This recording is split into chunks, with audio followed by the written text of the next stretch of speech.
Hi friends, எல்லாருக்கும் வணக்கம். நம்ம இன்றைக்கி பார்க்க போகிறது ரோட் சைட் காளான்.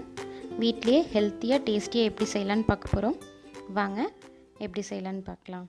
ஃபஸ்ட்டு ஒரு பேன் எடுத்துகிட்டு அதில் 2 கப் மஷ்ரூம்ஸ் அதை ஆட் பண்ணிவிட்டு 1 கப் முட்டைக்கோஸ், 2 கப் மஷ்ரூம் எடுத்தால் 1 கப் முட்டைக்கோஸ் ஆட் பண்ணிக்கோங்க.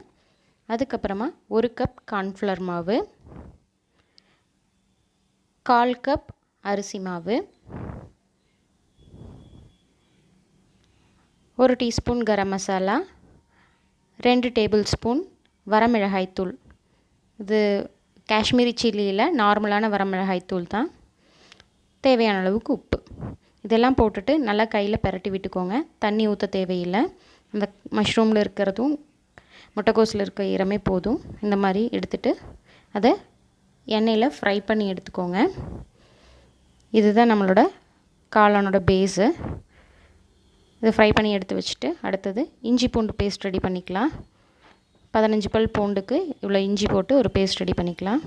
அடுத்ததாக ஒரு பேன் எடுத்து தேவையான அளவுக்கு எண்ணெய் ஊற்றிட்டு 2 பச்சை மிளகாயை பொடி பொடியாக அரிஞ்சு வதக்கிக்கோங்க. இதில் நம்ம அரைச்சி வச்சுருக்க இஞ்சி பூண்டு விழுதை ஊற்றி பச்சை வாசம் போகிற அளவுக்கு வதக்கி விட்டுட்டு இதுக்கப்புறமா நம்ம 2 டேபிள் ஸ்பூன் வரமிளகாய்த்தூள், 1 டீஸ்பூன் மஞ்சத்தூள், 1 டீஸ்பூன் கரம் மசாலா இதெல்லாம் ஆட் பண்ணி நல்லா வதக்கி விட்டுக்கோங்க. காரத்துக்கு தகுந்த மாதிரி வரமிளகாய்த்தூள் அட்ஜஸ்ட் பண்ணிக்கோங்க நீங்கள். அதுக்கப்புறமா tomato ketchup 4 table spoon, soya sauce 2 table spoon. நான் இங்கே ஹோம்மேட் டொமேட்டோ கெச்சப் தான் யூஸ் பண்ணியிருக்கேன்.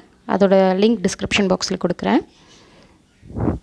இப்போ இதெல்லாம் நல்லா ஃப்ரை பண்ணிக்கோங்க.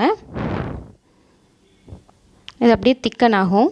அந்த மாதிரி திக்கன் ஆகிற சமயத்தில் தேவையான அளவுக்கு உப்பு ஆட் பண்ணிக்கோங்க.